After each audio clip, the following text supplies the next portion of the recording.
Allez, cette fois, on va voir comment réussir ces calculs de pourcentage à tous les coups. Il y a 4 types de questions qu'on peut rencontrer, et on va tout résoudre avec la même méthode, qui marche plutôt bien même quand on n'est pas très à l'aise. Le premier type de question qu'on peut rencontrer, il est ici. Il y a 340 tortues en 2020. La population augmente de 15% en un an. Combien y a-t-il de tortues en 2021? C'est ce qu'on appelle un pourcentage d'évolution, parce qu'on a une quantité qui évolue d'une année sur l'autre. C'est des questions hyper classiques où, vous voyez, on a 3 grandeurs intéressantes, la valeur initiale, la valeur finale et le taux. J'ai mis plus ou moins parce que ça peut aussi être une diminution, moins 15% par exemple. On a souvent des contextes d'exercice où on étudie une population d'individus d'une année sur l'autre. Ou bien l'autre contexte vraiment classique, c'est quand on achète un article en magasin, par exemple, qui vaut 340 euros, et que cet article subit une augmentation de 15%, quel est le nouveau prix? Tout ça, c'est le même genre de question en fait. Si vous n'êtes pas très à l'aise avec les pourcentages, retenez bien la phrase encadrée en haut. On peut toujours poser un produit en croix, ça va toujours bien marcher. On va donc dessiner 4 cases. Une case avec la valeur initiale, une case avec la valeur finale qu'on cherche. Et attention, c'est maintenant le moment crucial. On va devoir choisir une valeur qui va nous servir de référence et qu'on va poser a priori comme étant égale à 100%. Et ce sera toujours la valeur initiale. Au départ, on est toujours à 100%, avant qu'il se passe quelque chose. Donc on a toujours la valeur 100% qui est dans la même colonne que notre valeur initiale. Ou dans la même ligne, si vous avez posé votre produit en croix plutôt en ligne, ça ne change rien. Dans la dernière case, qu'est-ce qu'on va mettre? Au départ, on était à 100% et il y a eu une augmentation de 15%. On arrive donc finalement à 115% après l'augmentation. Et voilà, on a tout ce qu'il faut pour calculer notre produit en croix. On multiplie les 2 cases sur la diagonale qu'on connaît et on divise par la troisième case qu'on connaît pour trouver la case qu'on ne connaît pas. On a donc une valeur finale à 391. Il y a 391 tortues en 2021. Encore une fois, le fait d'avoir posé un produit en croix de manière horizontale ou verticale, ça change rien du tout. Et si vous voulez que ce soit bien clair, rien ne vous empêche de légender les cases de votre tableau. Par exemple, une colonne avant et une colonne après. Avant et après l'évolution de 15%.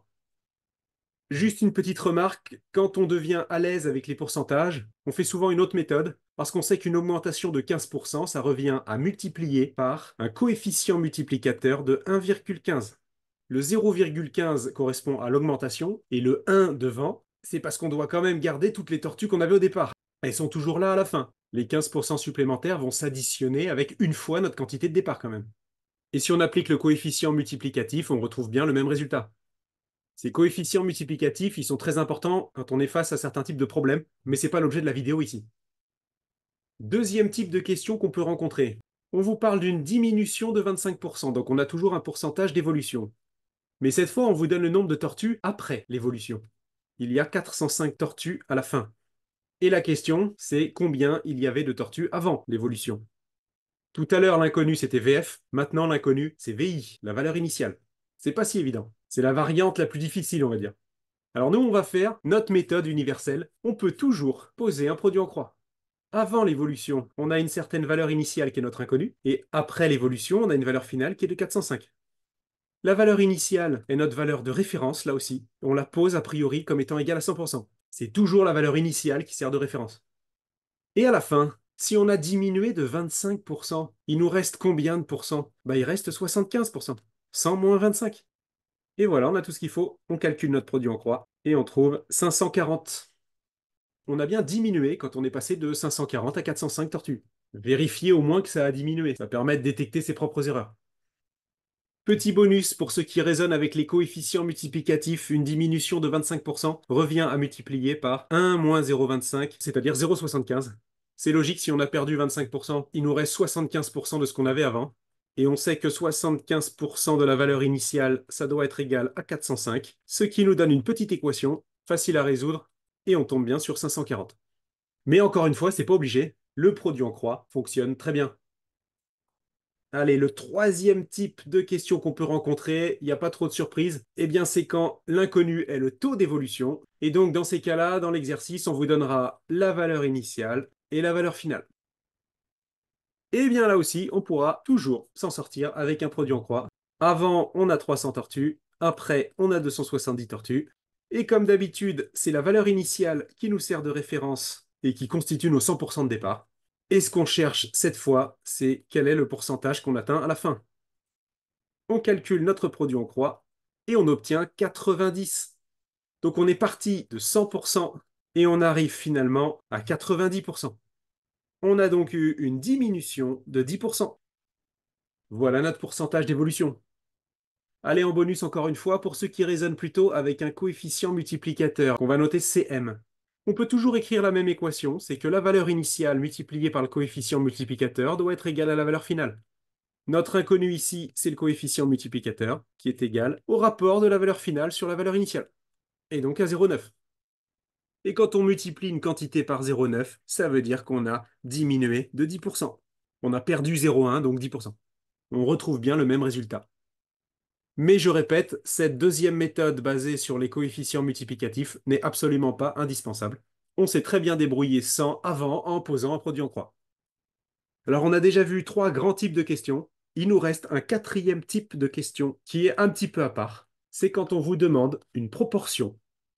Par exemple, il y a 600 tortues, dont 450 sont des tortues rayées. Quel est le pourcentage de tortues rayées dans notre population? Ici, il n'y a pas vraiment d'évolution, donc on ne va pas adopter le même type de raisonnement qu'avant. Mais la bonne nouvelle, c'est qu'on peut toujours poser un produit en croix, ça marchera très bien. Au lieu de mettre avant-après dans notre tableau, on va mettre le total et ce qui nous intéresse, c'est-à-dire les tortues qui sont rayées. Là aussi, il faut choisir une valeur de référence qu'on va fixer à 100%. Qu'est-ce qui constitue 100% de nos tortues? C'est les 600 tortues.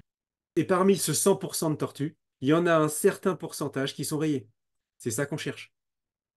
Donc pour ce 4e type de question, c'est toujours l'effectif total de notre population qui correspondra à 100% de notre population. Il n'y a plus qu'à calculer le produit en croix, et on tombe sur 75, et voilà, il y a 75% de tortues rayées dans notre population de tortues. Une deuxième méthode, quand on cherche une proportion, c'est de calculer le rapport entre l'effectif qui nous intéresse et l'effectif total. Ça nous donne un nombre, toujours compris entre 0 et 1, qui peut s'interpréter comme un pourcentage. Avec un produit en croix, on arrivera toujours à s'en sortir de manière intuitive. La formule, on la voit souvent dans les cours, mais c'est du bonus.